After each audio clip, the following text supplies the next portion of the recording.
그럼 곧장 워싱턴 연결해 보겠습니다. 임종주 특파원, 그동안은 이제 탈레반과의 비밀 협상에 대해서 대통령과 의견 차이가 커서 볼턴을 해고한 걸로 알려졌는데 그보다는 북한 문제가 더 컸다는 이야기군요. 네, 그렇습니다. 트럼프 대통령은 볼턴이 큰 실수를 몇 개 했다고 했는데 그중 북한과의 협상을 방해했다는 걸 결정적 이유로 꼽은 겁니다. 리비아 모델 때문에 김정은 위원장이 볼턴과는 아무것도 안 하겠다고 했다는 얘기도 했습니다. 이 대목은 하노이 2차 북미 정상회담 결렬에 대한 책임론과도 연결됩니다. 잠깐 들어보겠습니다. And he's using that to make a deal with North Korea. And I don't blame Kim Jong-un for what he said after that. And he wanted nothing to do with John Bolton.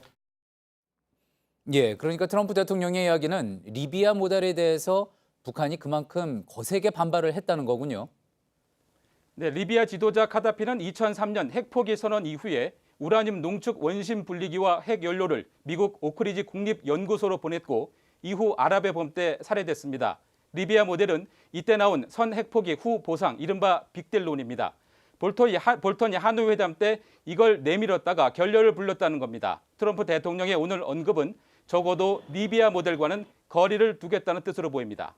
예, 이렇게 북한이 그렇게 싫어한 리비아 모델을 트럼프 대통령이 공식적으로 부정했다는 것, 어떤 이제 앞으로 좀 부드럽게 가겠다라는 신호를 공개적으로 보냈다고 볼 수가 있을까요? 네, 트럼프 대통령이 북한의 잠재력도 함께 거론했는데 비핵화를 하면 체제 보장과 경제적 보상을 함께 하겠다는 얘기를 공개적으로 한 겁니다.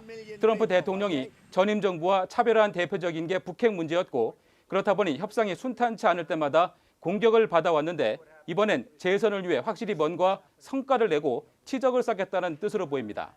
예, 그러다 보니 결국 북미 협상에 앞으로 이뤄질 북미 협상에 긍정적인 영향을 줄 거라는 예상이 나오고 있는 것 같습니다. 네, 워싱턴 조야와 언론은 그 부분에 큰 관심을 두고 있습니다. 일단 북미 간 실무 협상이 재개되고 또 협상의 동력을 이어가는데 긍정적으로 작용할 것이라는 전망이 나오고 있습니다.